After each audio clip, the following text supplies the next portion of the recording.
ดี๋ยวแป๊บนึงล้างก่อนล้างให้กัน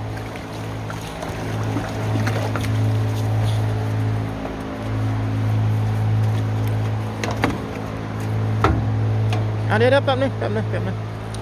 ดูหน่อยเดี๋ยวจะล้างให้อันนี้นี่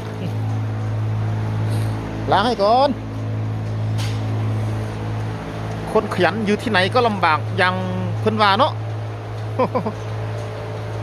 มาเรากินน้ำมากินน้ำแล้วล้างให้แล้วสะอาดแล้วสะอาดแล้วแป๊บนึงรอแป๊บนึงโอ้ยเนาะเสร็จแล้วคนขยันอยู่ที่ไหนก็ลำบากเนี่ยมานี่เป็นไรคันปากอีกแล้วนู่นไปเรียกเรือแร่นู่นเรือแร่ก้อนอยู่นู่นไปเรียกไปน่าจะเป็นแบตเตอรี่อีกแล้วปากมีแบตเตอรี่อีกแล้ว